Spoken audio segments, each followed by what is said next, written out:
Hey now, guys. I am back here with another book review. Just trying to collect myself a little here. I just spent literally 5.5 hours reading the last 10 issues of Iron Man Volume 13 Stark Wars. Like literally issues 223 all the way through 232. Started the book yesterday. Read the first 9 issues. There's 19 issues in this. So I read like 215 to 222 and the annual number 9, and then finished off the rest. So I'm a little baked right now, if you will, from just everything that I read. I'm talking about my book is a little feels a little dusty and weird. It's like anyway. So yes, I'm talking about Stark Wars, guys. Volume 13, covering 1987 to 1988, the big business era of the 80s, the Reagan era 80s, whatever we want to call it. This has that within, covering issues 215 to 232 and annual number 9 of Iron Man. Yeah, big business, the 80s, a lot of it. A lot of awful hairstyles, especially Tony's. Oh my God. Let me show you. Oh my God, look at this. Look at this hairstyle. Tony actually went to a salon and actually got this hair done like that. And that's like how he looks throughout the whole series in this volume. Written by David Michelinie, who, as we all remember, although they haven't published the issues yet, volume 8 and 9 will feature David Michelinie's first run in the 70s, including the alcoholism or the alcoholic story. I'm trying to think both. Guys, I'm telling you, my brain is like fried. So please bear with me. David Michelinie's first run, which have not been published, but will be hopefully at some point. So this is his second run. No alcoholism stories here, but we got the Stark Wars or the Armor Wars. It's either or, Stark Wars, Armor Wars, and a bunch of other stuff happens throughout this volume. We have Mark Bright also doing the pencils, and Bob Layton, who does the pencils, some of the plot. He co-plots with Michelinie, the inks, and also Barry Windsor Smith, who does the very last issue, the epilogue, which is issue 232. He also co-plots, does the artwork and the colors, along with Bob Layton and Michelinie doing the writing, the scripting, and the co-plotting. So a lot happens here, guys. We get now we're in this phase where we have the red and silver armor, as well as the red and gold.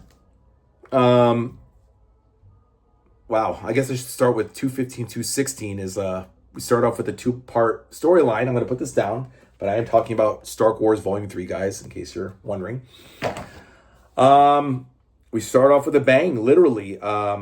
Tony creates a space station and a shuttle up in outer space, and it literally goes kablooey. AIM, the Advanced Idea Mechanics, they unleash this basilisk plague aboard it, and Tony has to save Rhodey because Rhodey's putting in rivets.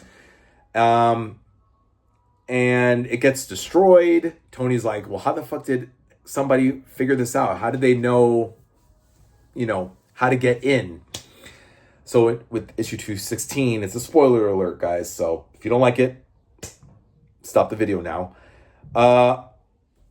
Clytemnestra has betrayed Tony in issue 216 to AIM, and I forgot the guy's name. What a dumb name. Yorgon Tikio. By the way, this guy and all of this happens within volume 12, which has not been published. As you guys may have noticed, I skipped from volume 11 to this, volume 13, because volume 12 has not been released, and it has not been announced yet if and when we're going to get it, but that covers 196 to 214 and annual number 8 of Iron Man. So a lot there. I'm sure that's going to be it right there. 196 to 214 and annual 8 for volume 12. And that covers 1985 to 1987. And we're not going to, I don't know. there were a lot of questions in this because it's like, who the fuck is this guy with this horrible name, Jorgen Taikio? What does he have to do with AIM? It turns out he wants to be the scientist supreme and usurp his brother, who's the current scientist supreme. So Clytemnestra, again, we would know this if Volume 12 had been published. Clytemnestra is very, very, very angry at Tony and blames him for the death of her brother, Morley Irwin. For those of you who may or may not remember, or who may or may not have read it and just took my word for it, Volume 10 and 11 featured Morley Irwin, this nerd who worked at Stark International. And then that got bought out by Stain International. By Obadiah Stane, it became Stain International. So then he went on the road with Rhodey and Tony to build out west to California to build a new company. Issue 171 of Iron Man, which was featured in... Was it also? It was also Volume 10. Yeah, Volume 10. The Enemy Within. His sister, Morley's sister, Clytemnestra, which, for those of you who don't know, it's a dumb name, Clytemnestra, but that's the wife of Agamemnon. If you know about the Trojan War, the story of the Trojan War and Helen of Troy and all that, Clytemnestra. I don't know why the parents would name her that, but I digress. Who cares? So Morley apparently died in issue 199. Again, has not been published. It'll be featured in Volume 12. And Clytemnestra held Tony responsible. And like a light switch, she is a bad girl. She's a villain, and she tries to kill Tony. And it's very quick. I mean, 216 ends with her death, too. It also ends in the death of Tikio, a lot of AIM scientists, and that's that, pretty much. I don't know where else to go with it, but yeah, it ends pretty sadly. And okay, that's pretty much it. So the Irwin siblings are dead. Morley in 199, Clytemnestra in 216. Then we move on with, the creation of Stark Enterprises. So we've gone from the start of Volume 1 all the way up to now. We've had Stark Industries, Stark International, and now we have Stark Enterprises. And little by little, Tony is embodying the 80s American dream of just gobbling up businesses and companies and creating a conglomerate. He's still on the West Coast. He's still in California. Hasn't looked back in New York, or back to New York since. By the way, Obadiah Stane will get his comeuppance come issue 200, which again will feature in Volume 12. So if you're wondering, well, what about Obadiah Stane and Stain International or Stark International? We'll find out in Volume 12. So Stark now is becoming, I guess, I don't know, a better looking, smarter Donald Trump. And, he's just gobbling up businesses, making his own company bigger and stronger. He's on the wagon, no more alcohol, none of that, no more temptations. Rhodey is still with him, who's, his black pilot. And he faces some more dudes. I mean, what do you call it? These stories really didn't get me. I think we're now getting in that era where it's just, this is what eventually will lead to the ultimate cancellation of Iron Man and all. And I know this is going to happen. I'm not really going to be too involved in Iron Man stories. It's just going to be big business, money, dating, fucking all these hot women, and the occasional run-ins with the Avengers and what have you. I mean, Iron Man's never been my favorite hero, but I'm still gonna go along with it. I did like the Stark Wars. God, just wait. I'm trying to think. I don't want to make this I don't want to just phone this thing in. I'm just very tired, guys. Stark War. Okay, so the Stark Wars. Let's just talk about the Stark Wars. So Tony discovers through Force, there's this guy named Force who he apparently fought. Again, they kept bringing up issues that have not been released. They were released in volumes 8 and 9, which was Michelini's first run, and have not been released yet. So I had no idea who any of these people were. Didn't really care. But essentially, Tony realized that Justin Hammer, another big business foe and rival of Tony's, along with Obadiah Stane, hired Spy Master to infiltrate and steal Tony's technology. And Hammer eventually sold all the stuff to the highest bidder and villains and governments and all this stuff. So now Tony's on a mission to go after certain people who have the technology as part of their armor. The Beetle, Crimson Dynamo, and Titanium Man, who's now the Gremlin, who was a Hulk villain, is now using the Titanium Man armor. He even goes after S.H.I.E.L.D., the Mandroids, the Guardsmen. He goes into the vault and with Rhodey to decommission the Guardsmen. Either decommission, like to nullify and destroy, or to just take it back. He actually takes it back from the Mauler at one point. The Mauler's like, okay, here's your, I don't even know who the fuck the Mauler is. I just know he has a annoying Irish or Scottish accent. So I had to do that. It was fun. And then ultimately he encounters Firepower.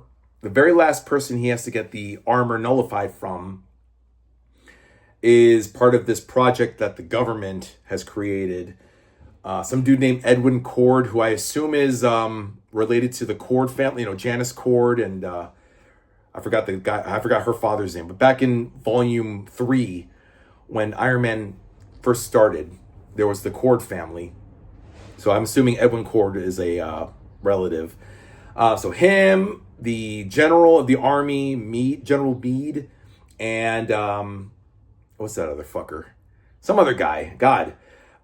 These three guys, they sponsor the Project Firepower, and Firepower just proves too strong for Tony.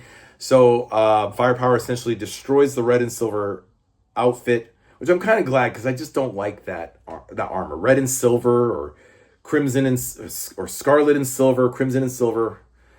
Throughout the whole thing, Tony's going on his own. Iron Man is a renegade, so he fires Iron Man. Iron Man is removed from the West Coast Avengers because, again, he's killing everybody. He supposedly killed the Gremlin, but I'm pretty sure the Gremlin will come back.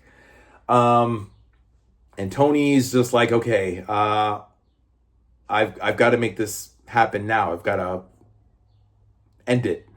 And he does. Of course, he wins. He fights back against Firepower. He creates an even stronger red and gold armor and wins the day, wins the Stark Wars, beats Justin Hammer. And although Justin Hammer doesn't make an appearance at all throughout this thing. Oh, we get the first appearance of the Ghost. I cannot forget that, because the next volume 14, is called Return of the Ghost. And guess what? The Ghost returns. So, yeah, the Ghost was like a ghost, basically. He's able to turn invisible and go through walls. He's a spy sent by Hammer. No, not Hammer. Who sent him? God, I forgot. But the Spy Masters is sent after him to kill the Roxxon Oil. There we go. Roxxon Oil sent Ghost to destroy Accutech, who eventually get acquired by Stark Enterprises. But then the Ghost wants to kill Stark. So then Roxxon's like, we got to put an end to this guy. So they send Spy Master out. This is before the Stark Wars, guys. This is like 217, 18, 19, 219, 220. Yeah, it's the 219, 220 two-parter. And then Spy Master gets killed by the Ghosts, even though Spy Master helped the Ghost. It's really crazy. And then, of course, he dies. Iron Man manages to... I know, I do a lot of air quotes. I hate it. Yeah, so that's that. The Ghost, pretty cool character, but his powers are a little lame. But we'll see. I hear he becomes a vigilante, or he becomes an anti-hero instead of a villain, which They always do. What else? Tony's getting some more poontang, you know. There's this chick, Ray DeCoste, who works at a salon, and he hooks up with her. He has a new PR chick named Marcy Pearson, who hooks up with Rhodey because she's black and he's black, and, you know, black people got to hook up. And I thought Tony was going to hook up with her. He actually took her to Disneyland, which was pretty funny. Literally, Disneyland. There are a lot of pop culture references. Burger King is featured. Disneyland is featured. A lot of celebrities appear. Michael J. Fox appears in issue 227. There's like a charity benefit. Don Johnson appears. Oh yeah, Dr. Ruth Westheimer. Not in that issue, but she makes a cameo, and Larry Hagman makes from Dallas makes a cameo because Tony's in LA, and I guess they. You know, it was cool. It was cool seeing. I was like, oh yeah, that's Larry Hagman. That's Michael J. Fox. That's Don Johnson. So, a lot of that happens. A lot of pop culture references and celebrity appearances. I thought were pretty cool. Hulk Hogan made an appearance in 227 also, but it didn't look like Hulk Hogan. But it was like, give him a body slam. Give him a body slam. I'm like, fuck Hulk Hogan. Fucking racist. Yeah, that's pretty much it, guys. Tony wins the Stark Wars. And the last issue, pretty cool with Barry Windsor Smith doing the pencils. Pretty cool. I guess you guys want to see it, right? Why don't you guys buy it, guys? This book just came out like back in January. I'm sure it's in stores. Yeah, it's just a lot of like, it's a dream and a fantasy sequence. It's that usual Barry Windsor Smith artwork. Not really much to show, guys. You know, it's just weird. The way he draws faces is kind of weird. Yeah. Meh. You know. Here's the red and silver armor. You know. Very 80s. And I'm just flipping through. That's pretty much it, guys. You can get it in your store. This is Stark Wars Volume 13. Literally was released January 21st, which happens to be my mother's birthday, by the way. January 21st, my mom's birthday. 2015, this came out. And then they released the second print, January 21st, 2025. So 10 years apart, the day of, on my mom's birthday. So that's it, guys. The Stark Wars, aka the Armor Wars, collected. And yeah, let me show you the next book. This one I'll be reading, as I said, Return of the Ghost, Volume 14. We're moving way into the 80s. I mentioned, would there be a tie-in to Fall of the Mutants? Obviously not, because Tony's not a mutant, so why would he have that? But I wonder if there's an Inferno tie-in with this one. I think this is, 88 to 89. This covers what? 233 to 244. Iron Man Crash, which is like the first... the first use of I don't know. It's like they use computer generated images in a comic book, but it's a graphic novel. That's Iron Man Crash. That's what I'm talking about. And Marvel Fanfare 22 to 23 and 44. So yeah, pretty cool, right? And there's Spidey on the back, Spider-Man, a bunch of people there. Yeah, that's it, guys. So let me know what you think. This is gonna be the next one, guys. Return of the Ghost, Volume 14. Love it. All right, guys, let me know what you think about Stark Wars Volume 13. Have you read it? Have you enjoyed it? I know one of you guys did say, hey, this is going to be actually a page turner. And you're right. I really enjoyed it. I don't really care for the big business malarkey and gobbledygook, but what are you going to do? What are you going to do? All right, guys, get it now in your stores. Let me know what you think. Comment, like, subscribe, or don't. Like, dislike, subscribe, or unsubscribe. Yada, yada. I'll be back in a couple days, guys, for Volume 14. Take care, guys. Peace out.